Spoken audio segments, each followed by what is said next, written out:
Hello everyone, ఈరోజు మీ ముందుకి kidney cancer టెస్టిమోనీని అయితే తీసుకొచ్చాను.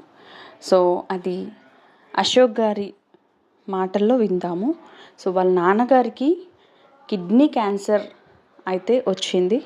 సో అది ఏ విధంగా తగ్గింది అనే విషయాన్ని మనం ఈ యొక్క ఆడియో ద్వారా మనం తెలుసుకుందాం. మా ఫాదర్కి 2020లో ఉంది క్యాన్సర్ అని నిర్ధారణ అయింది. దాని తర్వాత నేను ఒమేగాలో 2 ఇయర్స్ ఇంగ్లీష్ మెడిసిన్ వాడానండి. అంటే అన్నీ లైక్ ఇమ్యూనోథెరపీ, రేడియోథెరపీ, కీమోథెరపీ అన్ని మెడిసిన్స్ వాడాము. అయితే ఎవ్రీ 6 మంత్స్కి పెట్టి ఇచ్చాం వాడిన తర్వాత.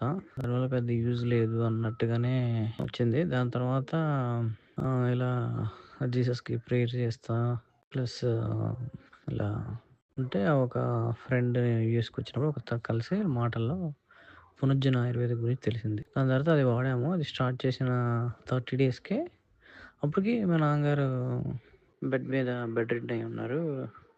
30 డేస్కే చెప్పారు, ఇలా నాకు పాస్ అండ్ సిస్ట్ అయింది, బాగా తెలుస్తున్నా, కొంచెం బాగుంది అని అన్నారు. 6 మంత్స్ వాడిన తర్వాత కొంచెం ఫిజియోథెరపీ కూడా చేయిస్తానన్న 2 ఇయర్స్ నుంచి మానలేదు. He was able to walk and then he's to go to recess and all అవన్నీ చేస్తున్నారు. దాని తర్వాత ఇంకో 6 మంత్స్ వాడిన తర్వాత చూస్తే రిపోర్ట్ నెగిటివ్ అని వచ్చింది. ఈలోపు ఒక 6 మంత్స్ తర్వాత మా పెద్దక్కకి ఎవరో చెప్పారండి హిమోగ్లోబిన్ గురించి.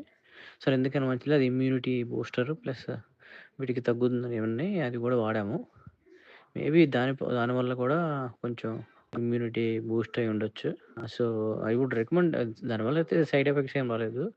I would recommend use both HemoHIM and Punarjana Ayurvedic medicine for cancer. ఇందువల్ల డిసడ్వాంటేజ్ ఏం లేదు, కానీ మనిషికి ఇమ్యూనిటీ పవర్ని పెంచుతుంది. ఇమ్యూనిటీ పవర్ అనేది చాలా ఇంపార్టెంట్. క్యాన్సర్ వచ్చినప్పుడు ఇమ్యూనిటీ డౌన్ అవ్వకుండా మన బాడీలో ఉన్న ఇమ్యూనిటీ సెల్సే నా క్యాన్సర్తో పోరాడే శక్తిని కలిగిస్తుంది.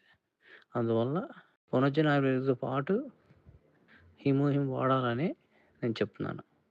సో విన్నారు కదండి, మనకి ఏదైనా మెడిసిన్ వాడుతూ మనం అల్లోపతి కానివ్వండి, ఆయుర్వేదిక్ కానివ్వండి, హోమియోపతి కానివ్వండి, ఏ మెడిసిన్ని వాడుతున్నా మనం ఈ హిమోహిమ్ని తీసుకోవడం వలన కీమోస్, రేడియేషన్స్ తీసుకునే వాళ్ళకి, నార్మల్ క్యాన్సర్ పేషెంట్స్కి అందరికీ కూడా ఒక చక్కటి ఇమ్యూనిటీని ఇస్తుంది. అంటే దాని నుంచి తట్టుకునే కెపాసిటీని ఇస్తుంది, దాంతో పోరాడే శక్తిని ఇస్తుంది.